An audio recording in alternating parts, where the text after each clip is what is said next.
everybody, welcome back to a Fireside chat with Lily Beth.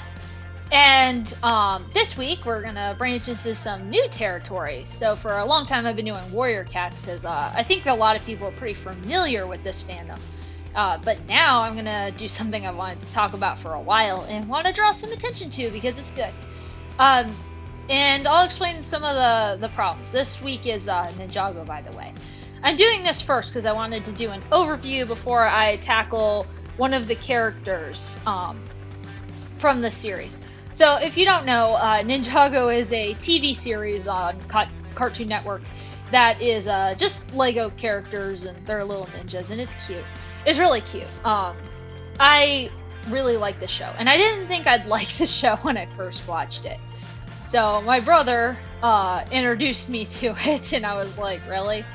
But I really grew to like it, and it kind of made me realize some things, and it actually really helped me in my writing when I do characters now. It really helped me nail my characters. So I really am fond of this fandom because of that. It really helped me break through some barriers, and I'm going to explain that. So I'll go ahead and just jump right in. So I'll just admit it. Ninjago's plots really aren't that great. I mean, for the first 2 seasons, I was able to predict basically everything that happened. And the main hero is pretty much just overpowered. But yet he doesn't seem to accomplish much.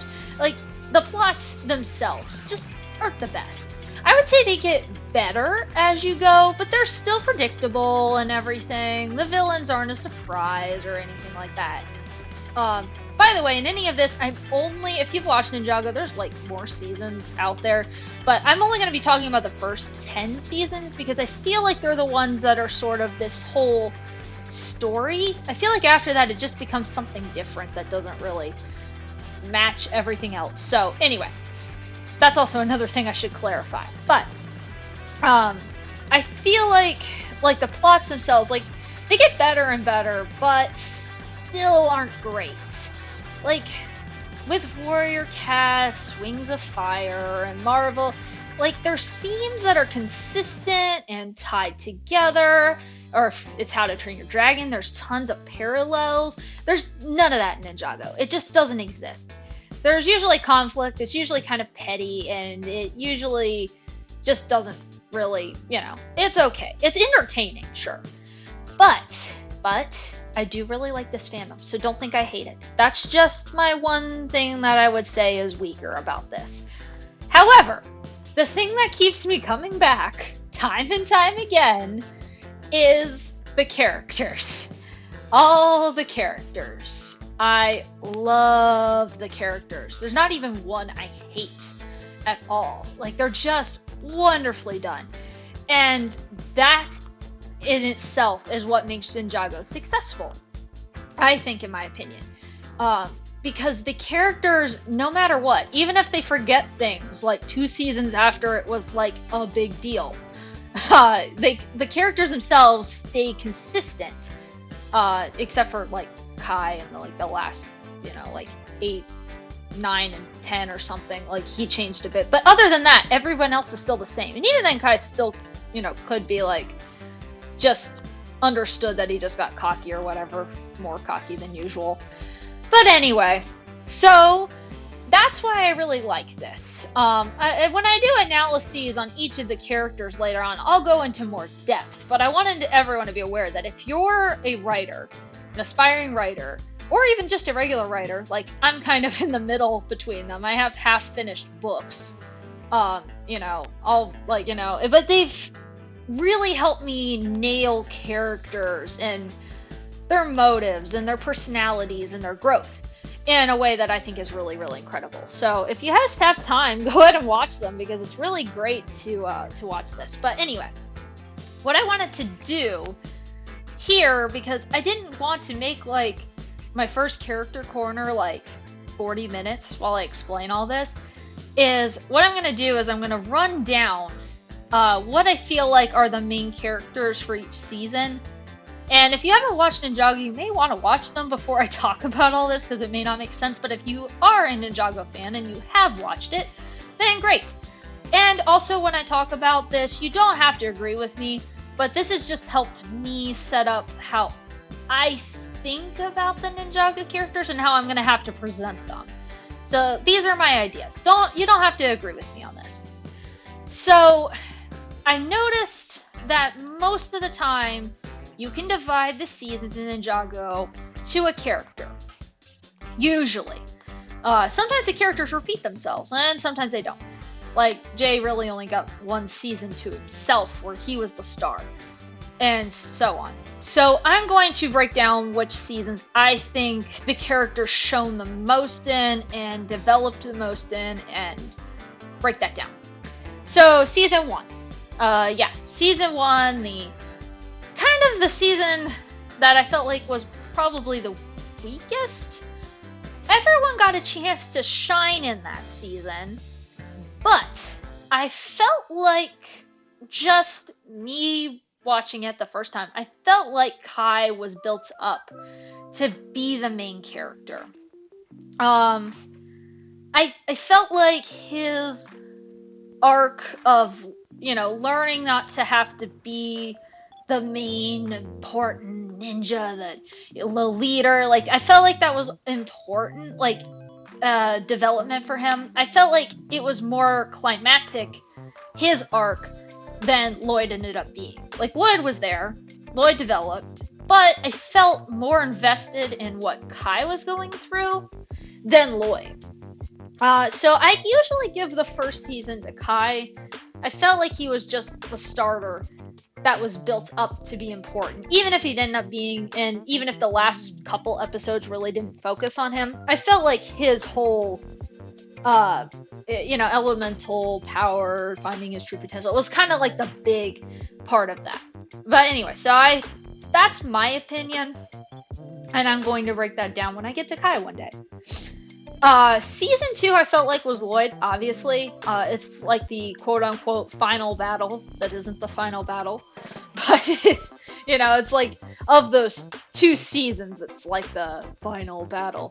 But, although I'd argue that Lloyd doesn't grow much in general at all in the arcs, and that's probably my big deal with him, even though I adore him. But still, I think Lloyd took that one, at least because he was, the main protagonist of the story. Anyway, season 3 is definitely Zane's. I mean, it's all technology and everything. It's his story. It's his growth. It's him discovering more about who he is and testing his limits and finding Pixel and all that. And it's really good. And I definitely think no one will probably argue with me on that one. That's his season, for sure. Season 4, I also give to Kai. Even though I think Lloyd had the ending all to himself, I don't feel like that was appropriate per se for him. Like, it kind of came out of nowhere, like Lloyd just had to save the day. But Kai definitely, I feel like, took the growth aspect of that season. He was struggling with still accepting who he was, and I think that's important. And a lot of the ramifications of that season kind of come back later on, even. Kai needed the most development, apparently. He's a hothead, but I adore him. Anyway, moving on to season 5. And I really don't know who to give that one to. I really don't. It starts out with Kai once again being the main character, struggling with leadership. Then we cut scene to Nia needing some time characters, and I would say that continues into the end part. So I definitely think Nia's at least got maybe like a third or a quarter right to the season of being the main character of the season. And then Cole gets like a teeny tiny sliver of that season just because they wanted to torture him instead of actually giving him development. And And then at the end, Lloyd once again has to save the day. So yippee! So I kind of think it's like split in a weird way between like 4 main characters, even though it has like it's kind of like the worst and best season all in one, because the villain is the best villain ever, but there's really no consistent character that has a beginning and an end. So yeah, but anyway, so that's my thoughts for that one. I kind of think of it as split like between 4 of them. Then season 6 is definitely Jay. No one will argue with me on that. Nia gets quite a bit in there too, but Jay is definitely like consistently the main character. And he does a lot of development. I like that. He had a really good season. Then we have season 7, which is definitely Kai and Nia split together. I would say Kai tends to get a little bit more of the development, but Nia's definitely right beside him, developing and growing as well. So I tend to just divide it between the two for that one. And then seasons 8, 9, and 10 basically belong to Lloyd again.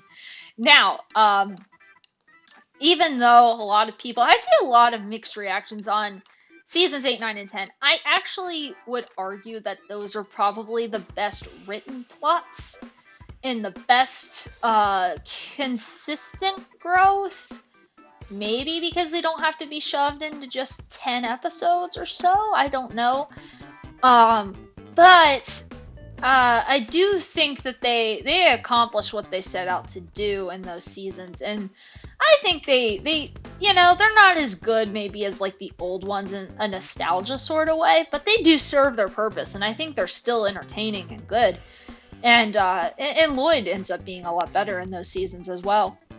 But anyway, so if I'm just going on the first 10 seasons just because I think they're the most consistently to this one whole story that is told, sort of, even though some things are forgotten or not even just remembered at all or anything, I don't know. I think that is how it's broken down, and that's at least how I'm going to break it down. It's fine if you don't agree with me, but I'm just going to break it apart that way. And when I come back next week with my character corner, we'll be able to start out right away discussing it. So this is probably a good thing to have in mind, at least just the way I'm breaking this down every time I do a character corner on them, because I want to start feeding in some more characters other than Warrior Cat's characters to talk about, because there's other cool things out there. But anyway, hopefully this was interesting and breaks apart some of my videos into shorter pieces anyway. So have a great week. I'll see you guys later. Keep on reading and watch Ninjago if you have not yet. It's really great. Bye!